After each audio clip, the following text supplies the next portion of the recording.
Hello, family. How are you? Welcome to another edition of Fix Your Plate with Dr. Monique.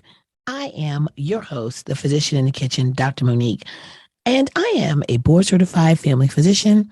I am a two-time best-selling author. I am a mom. I am a daughter. I am a blogger.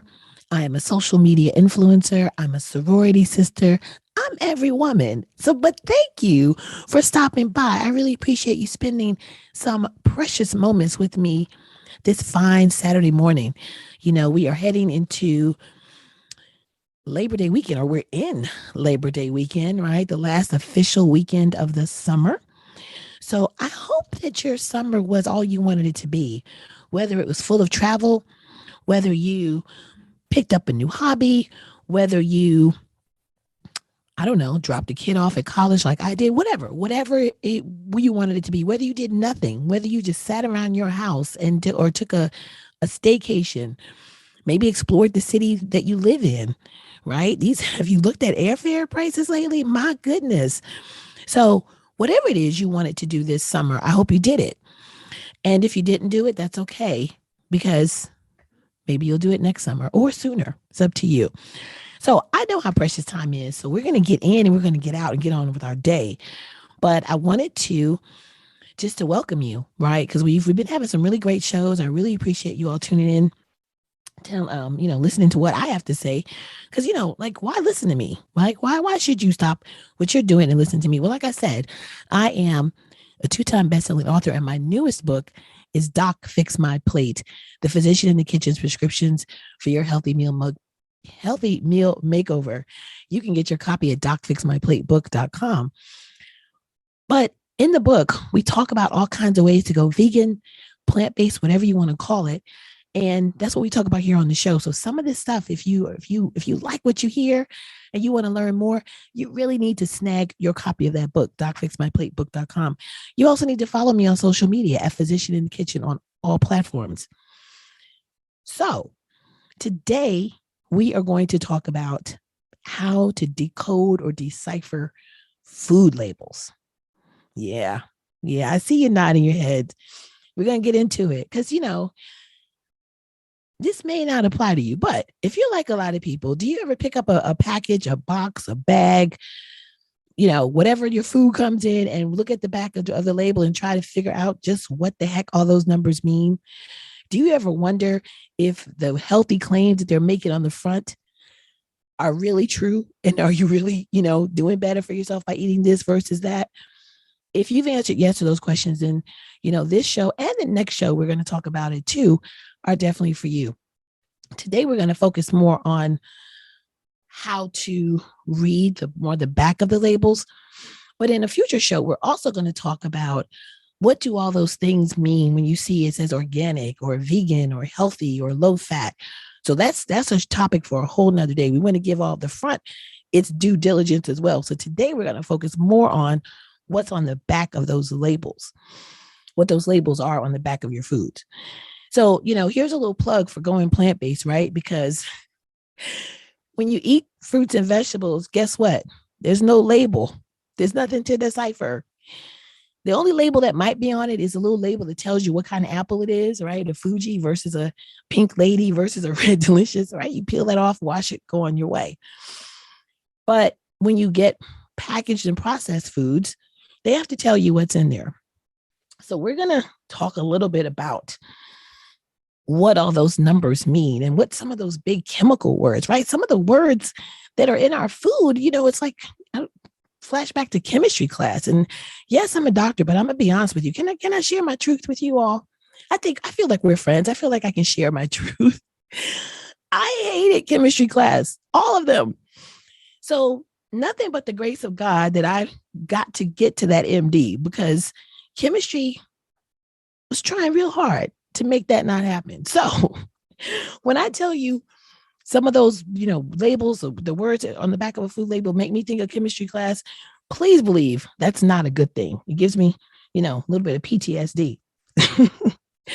So let's get into it. So, there's history behind the whole labels and how that came to be, but we're not going to really spend much time talking about that. What we're going to discuss is, the nutrition facts, what you look at when you're looking at the back of your food and you're trying to figure out, is it something I want to eat? How much of it should I eat? How many calories is it? How much fat is in it? All those questions that, may go through your mind. So one thing I want to point out, though, is kind of what that label contains. So I'm looking at a label right now. It's got the serving size, and it tells you how many servings per container. So say, for example, the serving size is 10 ounces and there are 5 servings. Well, quick math tells you that you get 2 servings per container. The drawback to that, though, is sometimes these serving sizes aren't really what people eat, right? So they may say a serving is 2 ounces, but if you eat 5 ounces, right, you've really already eaten, half of the package versus being able to get 5 servings out of it. So you have to remember to do that math. So all these numbers we're going to talk about, if they're calculated per serving, you've got to remember to do that math, because if you eat more than what's recommended, you're going to be getting that new number, not the number that they've calculated for you on the package. So the label also has of course, the calories from fat, the total fat, saturated fat, trans fat, which we know is a big no-no. Saturated fat should be close to, very low in and of itself, but trans fat should be 0. Cholesterol, sodium, total carbs, dietary fiber, and added sugars. You want to make sure you'll probably see added sugar depending on what it is. And we'll talk a little bit more about that in a second. And then protein. So those are kind of the main things in the top half of that nutritional label, nutrition facts. Then you'll also see the ingredients, right? And so depending on what it is, the ingredients, if it's something that's all natural, it really should just be what the item is, right? Like if it's orange juice, it really should just be oranges, maybe water, right? Should be in the ingredient list. So the more the ingredients, the more likely it's processed.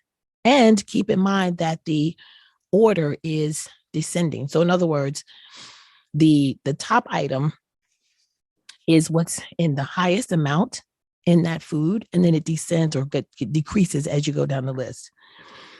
So one thing I recommend to people when they're looking at a package is face the back.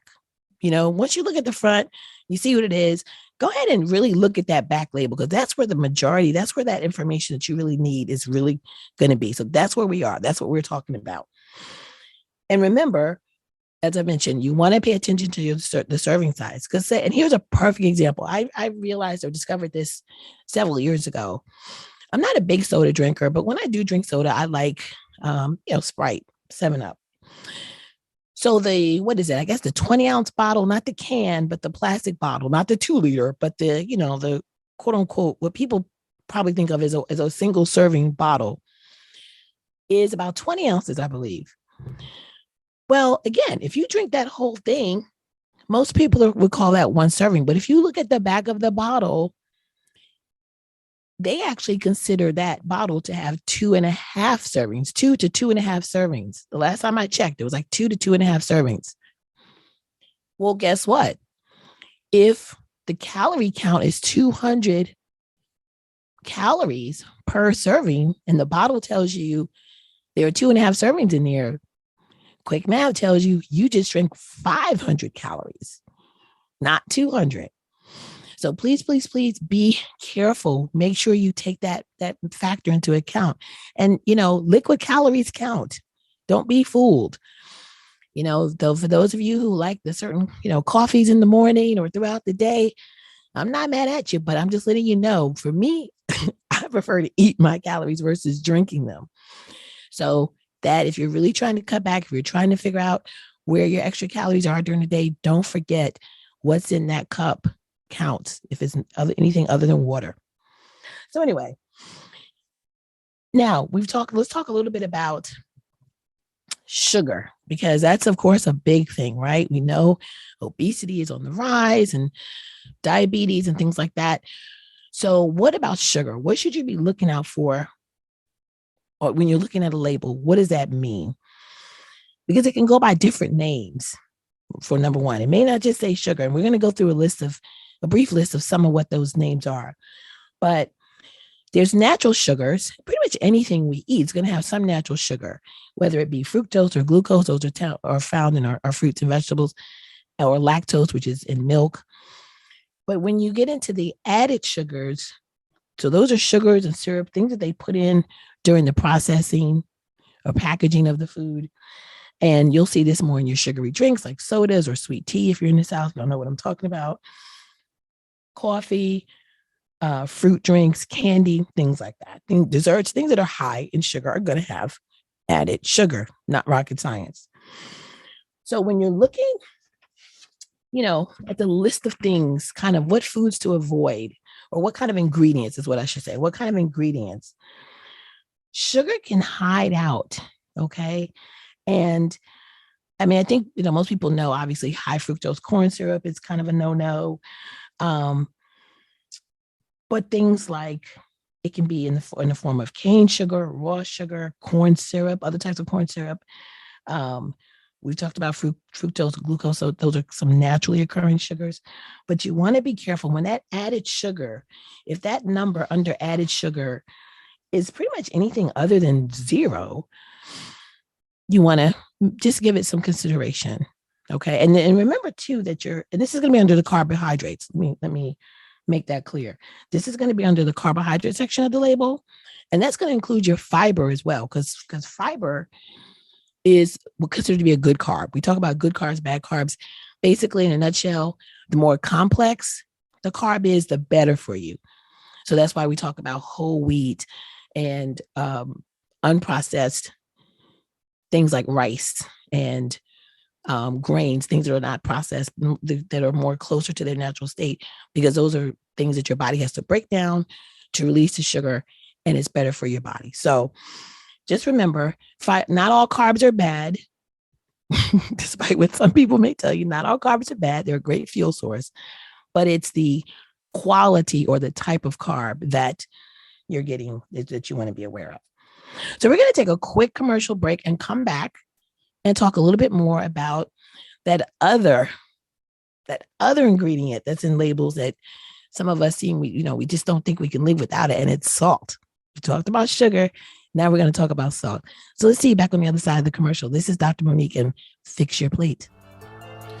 If you want to educate, empower, and inspire our community, we're providing a wonderful opportunity for anyone who feels they can make a positive impact in the lives of others by applying to be an on-air radio personality. To set up an interview, call 877-342-7770. That's 877-342-7770 to apply. This is your chance to step out on faith. This is your chance to get the experience and education that you need in order to launch to the next level of greatness and make a significant difference. WDRB Media is now hiring on-air radio personalities. If this is you, no experience is required, no previous education needed. They do all the training. Call 877-342-7770 to set up your interview today. All right, welcome back to Fix Your Plate with Dr. Monique. I am the board-certified physician known as the Physician in the Kitchen, and I help busy households just like yours enjoy healthy eating without impacting their hectic schedules through my social media platform, my best-selling books, Doc Fix My Plate, the Physician in the Kitchen's prescriptions for your healthy meal makeover. Bestseller right now. Grab your copy at docfixmyplatebook.com. So before the break, we're talking today about reading labels. And we were talking earlier about sugar. And before we get into salt, I do want to just give you a few more things to look out for when you're looking for sugar, because it can be, as we've said before, kind of in a variety of ways. Some of it's disguised. So obviously, if something has sugar in the title or in the name, you're going to know that's sugar. But other things that you may not be aware of can be honey, agave, which are natural, right? They're healthier. They're natural. They're not processed. But that doesn't mean that they don't have calories or high calories associated with them. So you want to do those in moderation as well. Oat syrup, maple syrup, rice syrup, those are all names for things that contain sugar. And then there's those are more of the types of sugar. Some of those are natural syrups, But then you have added sugars such as barley malt, um, ethyl maltitol. There's one of those chemical sounding names, disaccharides, molasses, and other things like that. So just want to give you a few things to look out for when you're looking at your salt and your sugar intake. So what about salt? Okay. How does salt show up in our food, in our packaged foods? Well, just as a little refresher, the recommended sodium intake, I'm going to say this again, the recommended amount is about 1,500 to 2,000 milligrams per day for sodium. That may be less depending if you have certain conditions that your doctor wants you to have a lower sodium intake. Again, remember, this information that I share on here is meant to be informational and educational and entertaining, but it does not replace you consulting with your physician to know what's best for you. So, but in general, we recommend people eat no more than about 2,000 milligrams per day. On average, it's thought that the average American is probably getting closer to 3,500 milligrams a day of sodium, which is basically the equivalent of several tablespoons of salt per day. So, and some of that though is, yes, you take the salt shaker and you shake, but some of it is, you don't know, it's hidden. You don't know what those labels on the back of your packaging mean. So it'll show up in things like MSG, monosodium glutamate. Figure that one out because it's got sodium in the name, but MSG for short.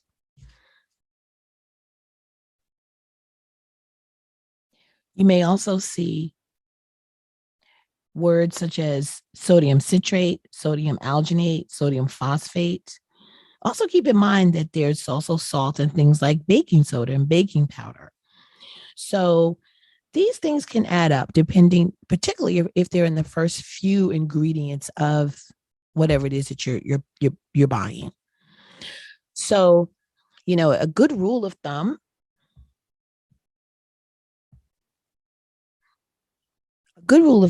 is that if the first 3 or 4 ingredients on your list, the ingredient list, if they are a refined grain or processed grain, any of these sugars we've talked about, or oils, hydrogenated or unsaturated oils or fats, then pretty safe to assume that that's not something you actually want to be putting in your grocery cart.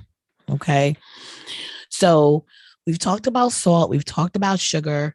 Let's spend a little time talking about fat, because that's the other thing, right? It's like the 7 deadly sins of food, right? It's salt, it's sugar, it's fat, it's dyes. I mean, lists can get a little long here, but the things that we tend to crave, right? And we know this. We know that people have cravings for these things. Or salt. Like some people like salty snacks. Some people like sugary snacks. Fat helps to signal the conclusion of a meal. That's why we tend to have a little bit of dessert after we eat. That lets the brain know that, yes, I'm satiated, I'm full. So it's there for a reason. Butter, right? Butter is a form of fat. And, everybody knows butter makes everything better, right? So when you're looking at the fat, because again, not all fat is bad. Not all fat, not all cholesterol is bad. Your body actually uses cholesterol. Believe it or not, your body uses cholesterol to make certain chemicals that the body uses. It's helpful in cell structure. So cholesterol in moderation is good for you. And the certain types of fat can be good for you as well. And if you remember nothing else, trans fat is bad. Trans fat is the devil. You never want any trans fat. Never, never, never, never.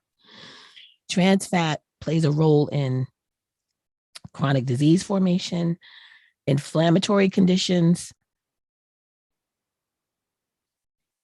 It raises your bad cholesterol, lowers your good cholesterol. The LDL is the bad, the HDL is the good. Those play a role in your risk for heart attack and stroke. And it's also been shown to be associated with increasing your risk for diabetes. So Trans fat is used as a stabilizer, right? It gives food flavor. It adds to that, to how the food tastes, but which is why it's so widely used. So you want to avoid those. So trans fat is never going to be good for you. Whereas saturated fat, small amounts of saturated fat, and the recommendation is about 7% or so of your fat intake be saturated fat. The majority of the fat that you want is going to be unsaturated. So just keep that in mind. Now, I do want to just let me pause for one moment here to say what I'm giving you are general guidelines. If you're just kind of starting out or you just, want to become more educated, more informed, this is what we're doing here. But I also don't want you to develop what's called paralysis by analysis, right? If you've heard that term before, it's where you get so caught up in the details that you almost become, immobilized or inefficient, or you can't move forward. So if you feel like you're getting that way, you're in the grocery store and you've got this deer in the headlight look, stop, take a breath, and just remember that the less or the least processed something is, the better it is for you. Okay. If you can't remember all these terms I'm using today, that's okay. That is okay. Just remember that the least processed something is, the better it is for you. And then do your best to get foods in those forms. You don't have to go out and I say this almost every time that I talk about this kind of stuff. You don't have to go out and try to, purge everything in one sitting, in one shopping trip. That's not going to work for you. It's not going to work for anybody, right? But it's kind of start where you are and make these small changes that that you can achieve, and then you don't get overwhelmed with. So that's what we're saying. So if this feels like, okay, what is she talking about? She's throwing out all these terms. Just remember, the least processed something is with the fewest ingredients, the better for you. So that's kind of my take home point. If you remember nothing else, that's what I want you to take home. So, and then for the vegans out there, I do want to just, since we're talking about labels, I do want to just add, and there's a lot more of this information in my book, so I can't give away everything, but there can also be hidden ingredients as far as those that are animal based, right? So you may not think about that, but if you're vegan and you want to make sure, because just because something says it's vegan on the packaging, you would hope that means it's not vegan, but if you just want to kind of confirm for yourself, these are some things that you want to avoid because they are more than likely going to be animal based. Albumin, that's a protein that's in egg whites. Milk products, such as protein, like whey protein, that's a derivative of milk. Calcium caseinate, another one of those that can come from animals. Lard, I think we all kind of know that one, right? But also too, if you're vegan, and this is, as I'm on my plant-based journey, I haven't gotten to the point where I would say I'm 100% vegan yet, because I like honey. My honey is made by bees. So, if I ate nothing else, or if the only thing I ate that was not plant-based would be honey, that's my goal. That's what I'm working toward. Because I just don't see giving up honey. I just don't. I haven't found a substitute for that just yet. But then there are some other things that are used in processing food, such as fish bladders, isinglass, things like that that are used to process wines. So they filter them and using these body parts or components from animals. So those are just a few of the things that you want to look out for if you're trying to be 100% plant-based. So I hope this is giving you at least like kind of a jump off or a start to kind of start to decode those food labels and not feel so overwhelmed. If you're one of those people who are overwhelmed when you go to look at a label, just remember, face the back, look at the back of the packaging, see where things are. Remember that to look at those portion sizes, the recommended portions, because again, might be different from what you would consider a portion. And then the ingredients, and also remember the ingredients are listed from top to bottom. The top first one is what's in the highest amount in that food. So in a future show, we're going to talk about some of these claims that the foods make. So now that we've talked about the back, we're going to circle back in another show and talk about the front, because on the front where it says, all natural or whole wheat or vegan or organic, we're going to talk about what do all those labels mean? Are they really true? And are they as healthy as, they're making them out to be? So that's going to be coming up on another episode of Fix Your Plate. So I'm sure I cannot wait to share that information with you. If you have any questions, please drop us a line at info@drmoniquemay.com. That's info@drmoniquemay.com. And if you have questions, if you have requests for show topics, please let me know. We also offer sponsorship, advertising packages as well. So please reach out, let us know if you'd like to be part of the Fix Your Plate family. Until next time, I am wishing you good health and good food, and please invest in your health one plate at a time. I am Dr. Monique, your physician in the kitchen. And until next time, fixing your plate. We'll see you on the radio in the future. She's so dope. Yep, she roll up, it's automatic. My mood is on ecstatic. She lightning straight to the vein. Yep, she beautiful, she magic.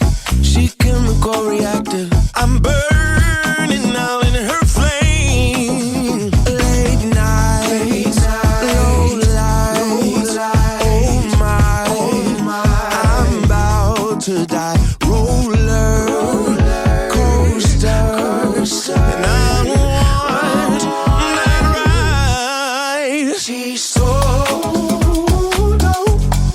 Wanna be a dope fiend. She showed me what dope means. She's so dope. She can be my dope queen. We can make a dope scene, yeah. She's so dope. Give it to me. Give it to me. She's so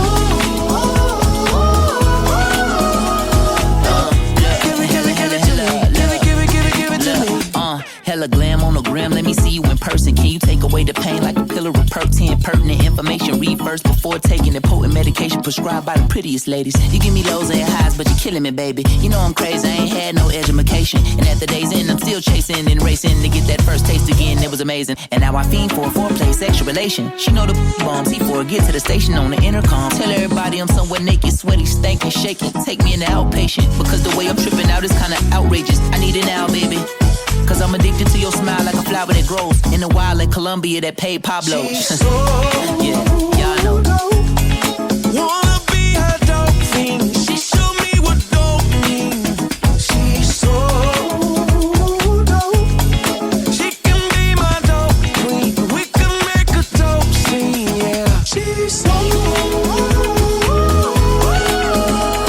dope. Give it to me. Give it to me. She's so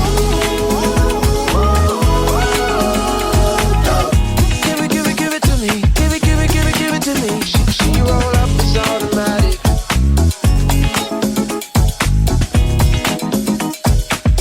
Yeah. She roll up, it's automatic.